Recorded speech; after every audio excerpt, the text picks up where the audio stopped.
महाराष्ट्र में स्थानीय निकाय चुनावों पर पूरे दिन सियासी घमासान मचा रहा, लेकिन महाराष्ट्र स्टेट इलेक्शन कमीशन ने चुनाव की प्रक्रिया में गड़बड़ियों और कोर्ट के देर से आए फैसलों की वजह से बारामती समेत 20 म्युनिसिपल काउंसिल और पंचायतों में चुनाव टाल दिए हैं और 76 निकाय के 154 वार्ड्स में वोटिंग को 20 दिसंबर तक के लिए रीशेड्यूल कर दिया गया है।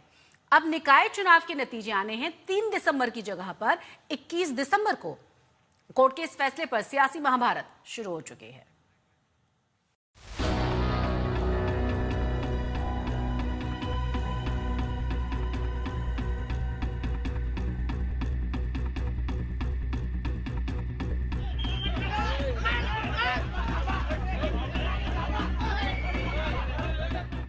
आज महाराष्ट्र में स्थानीय निकाय चुनाव के लिए वोटिंग हुई, लेकिन महाराष्ट्र राज्य चुनाव आयोग ने वोटिंग से ठीक 2 दिन पहले 24 स्थानीय निकायों में वोटिंग की तारीख बदल दी थी।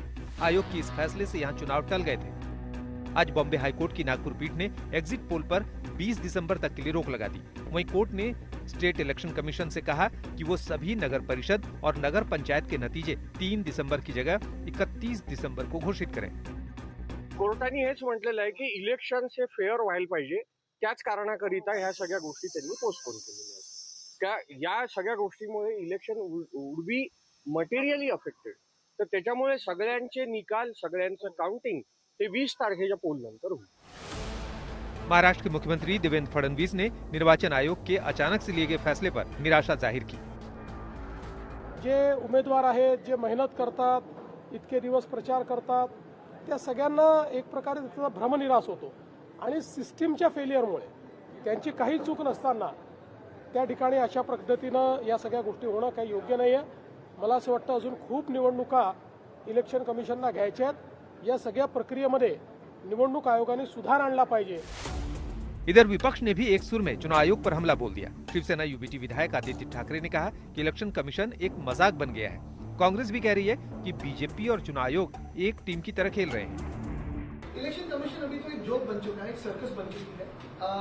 अभी के जो चुनाव शुरू है, आप देखें तो हाल ही में आज ही उनका निर्णय आया कि सारी काउंटिंग अभी 21 तारीख को होगी। ये प्रोसेस में होते हुए ऐसे हो सकता है क्या, ये भी बात है। लेकिन दूसरी बात ये भी है कि जिस शहरों में चुनाव ही 20 तारीख को होने वाले हैं, तो अगर आज किसी शहर में काउंटिंग होगी तो क्या उसमें इम्पैक्ट हो सकता है, ये भी सोचना उतना ही जरूरी है।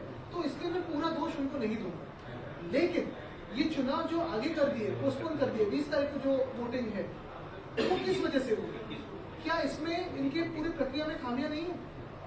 ये कोर्ट का नहीं है। चुनाव आयोग ने जिस तरह से देश की लोकतांत्रिक व्यवस्था का जो हत्या करने का जो प्लान बनाया है, उसका एक नमूना महाराष्ट्र के लोकल बॉडी इलेक्शन में देखने मिला। राज्य के मुख्यमंत्री देवेंद्र फडणवीस ने भी पहली बार इस तरह का मैंने ये सब चीज़ें देखा, ऐसा वक्तव्य उनका भी आया। तो हम मुख्यमंत्री देवेंद्र फडणवीस को कहना चाहते हैं कि आर्टिकल 243 के आधार पर चुनाव आयोग के ऊपर महाभियोग लाए, जिसे कांग्रेस उसको सपोर्ट करेगी। और ऐसे इस तरह से लोकतांत्रिक व्यवस्था की हत्या करने वाले चुनाव आयोग के ऊपर कार्रवाई करना चाहिए, उनको पद से हटाना चाहिए। महाराष्ट्र में नगर परिषद, नगर पंचायत के होने वाले चुनावों पर स्टेट इलेक्शन कमीशन पर पॉलिटिकल पार्टीज ने काफी सवाल उठाए हैं। पहले तो सिर्फ विपक्षी पार्टियां ही स्टेट इलेक्शन कमीशन पर आरोप लगा रही थी, लेकिन अभी खुद मुख्यमंत्री देवेंद्र फडणवीस ने भी ये कहा है कि जिस तरह से लॉ का इंटरप्रिटेशन किया गया इलेक्शन कमीशन से वो गलत था, जिसके चलते महाराष्ट्र में होने वाले चुनाव में डिले हुआ। उधर बीजेपी कह रही है कि जो विपक्ष घर से वोट मांगने ही नहीं निकला, वो नतीजों के बाद वोट चोरी के आरोप लगाएगा। श्रीमान उद्धव ठाकरे जी घर के बाहर तक नहीं निकले, कोई प्रचार सभा नहीं की, ना उन्होंने की, ना उनके बेटे ने की, ना कांग्रेस के नेताओं ने की, ना श्रीमान शरद पवार गुट के किसी नेता ने तक कोई प्रचार सभा में गए नहीं। एक आध दूसरा कोई गया होगा तो प्रचार सभा करने के लिए नहीं, केवल दिखाने के लिए, खाना पूर्ति करने के लिए गए। स्वाभाविक रूप से हार जाएंगे और हमारी महायुति जीतेगी। हमारी महायुति जीतने के बाद ये फिर से बोलेंगे कि देखो वोट चोरी, देखो चुनाव में गड़बड़ी, ईवीएम में गड़बड़ी। चुनाव के लिए तुम घर से बाहर ही नहीं निकलोगे, प्रचार ही नहीं करोगे, एयर कंडीशन बंगले की बिरयानी खाते हुए मजे लोगे, क्या आपको नैतिक अधिकार है हारने के बाद बोलने का? महाराष्ट्र के म्युनिसिपैलिटी के लिए आज मतदान हो रहा है, आज 2 दिसंबर है और कल इनका काउंटिंग का प्रोग्राम भी डिक्लेयर हुआ था और आज नागपुर बेंच ने इसको स्टे करके काउंटिंग की तारीख 21 दिसंबर दी। ये सब कुछ जो हो रहा है ये पहली बार हो रहा है।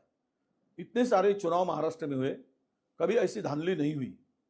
ये जो है मैं कहता हूं कि ये पूरी की पूरी तरह सरकार और इलेक्शन कमीशन का ये मिलीभगत से हुआ है। इनके दोनों के सहमति से इस प्रकार का ये निर्णय हुआ है। एक तरफ चीफ जस्टिस सूर्यकांत जी का निर्णय जो आया था, जो पहले डबल बेंच का निर्णय था, उसका भी गलत अर्थ लगाया गया था। उसके निर्णय का उसका गलत इंटरप्रिटेशन किया गया। वहीं निकाय चुनाव में लोगों का उत्साह देखने को मिला। वर्धा में एक 92 साल की महिला सुशीला बाई वोट डालने पहुंची।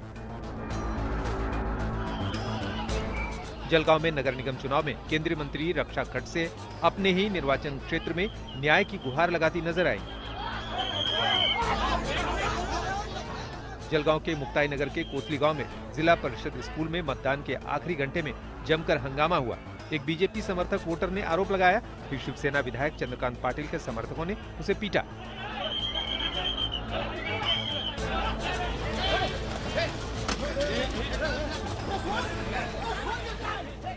महाराष्ट्र के बीड, रायगढ़ और बदलापुर में कई जगहों पर पत्थरबाजी और 2 गुटों में भिड़ंत हो गई, जिसके बाद पुलिस को लाठीचार्ज करना पड़ा। बीड में अजित पवार बनाम शरद पवार गुट का टकराव देखने को मिला, तो रायगढ़ में शिंदे की शिवसेना और एनसीपी समर्थक आपस में ही भिड़ गए। मंत्री भरत गोगावले और एनसीपी नेता स्नेहल जगताप के समर्थकों में भी जोरदार झड़प हुई। विकास गोगावले और सुशांत जाफरे के बीच मारपीट तक हो गई, जिसके बाद उपद्रवियों ने कई गाड़ियों को नुकसान पहुंचाया। नागपुर से योगेश पांडे के साथ मुस्तफा शेख, मुंबई आज तक।